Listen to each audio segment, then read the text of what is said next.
Emma, let's bring you in. I mean, because we're in the Northwest. Let's stay in the Northwest. So you are the Northwest representative of the Institution of Civil Engineers.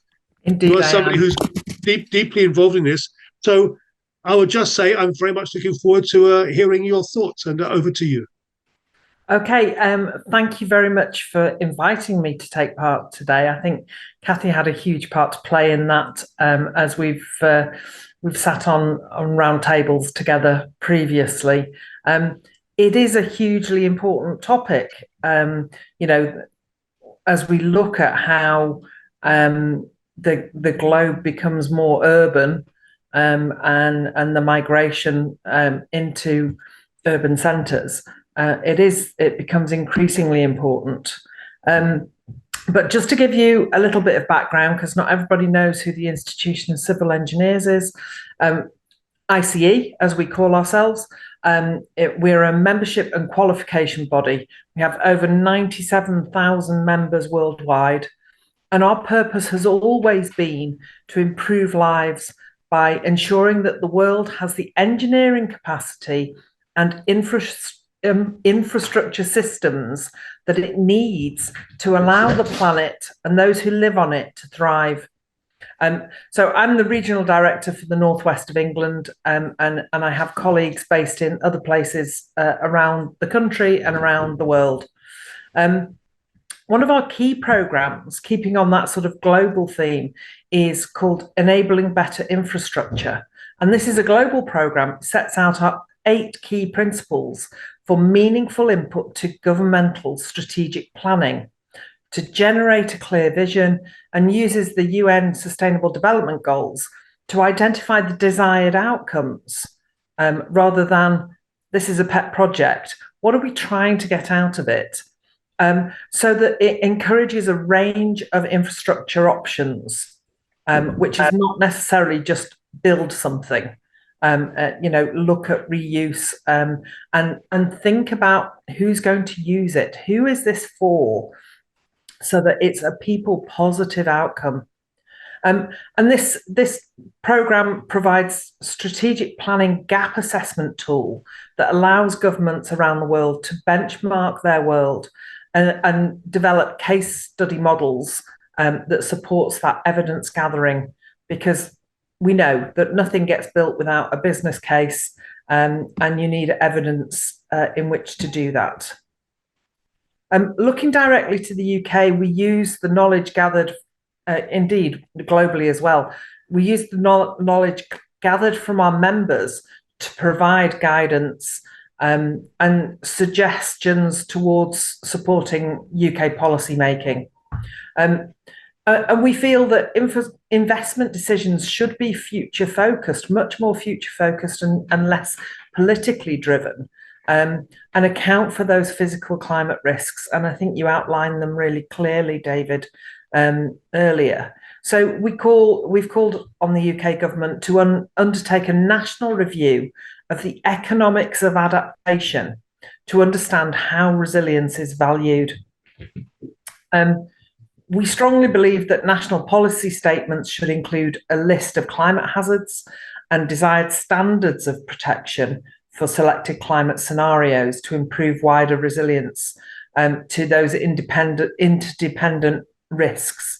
I can cite projects which I'm sure my members wouldn't want me to share widely, where decisions around climate adaptation, based on 1 in 100 years events, has already been superseded, and they've had to retrofit some of that work. And then the gaps, sorry, apologies for the cat walking behind me, the gaps in adaptation reporting power, it really limits that understanding of the scale of and the preparedness for interdependency risks across multiple sectors.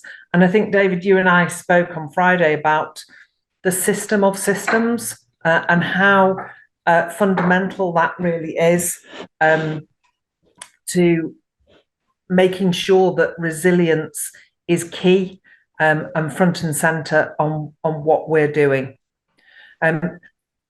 the IC has actually recommended to the UK government making adaptation reporting power mandatory under the Climate Change Act for all infrastructure owners and operators, because if it doesn't get measured, it doesn't get done.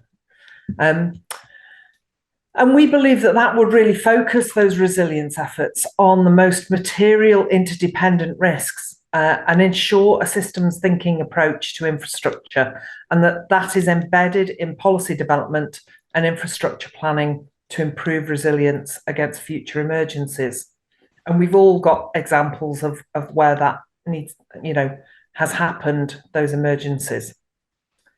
We've also recommended for the implementation of digital twins, building on what Kathy has just said about the digital world, to understand how critical infrastructure assets work as a wider system in our cities.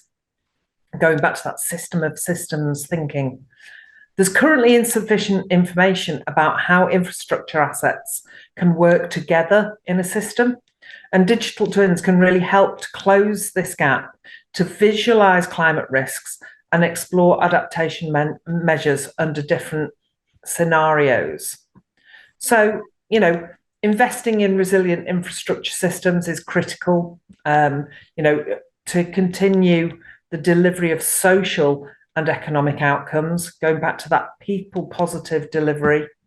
But until recently, there's not been a common approach to quantifying climate risks and the benefits of investing in resilience measures. Today's regulations and standards are typically based on historical climate data, which doesn't account for projected changes. Updated timelines are incompatible with the dynamic nature of climate change that we're experiencing. It just needs a bit more focus on delivery if we're really going to prepare for climate change. And I'll stop there. Emma, thank you. Can I ask you a question, Emma? You've spoken about the changing nature of the challenges we're facing. For example, once in 100-year events are now once every 2 or 3 years. How many times can you call a once in 100-year flood that happens every 2 years a once in 100-year event? You have to stop calling it a once in 100-year event.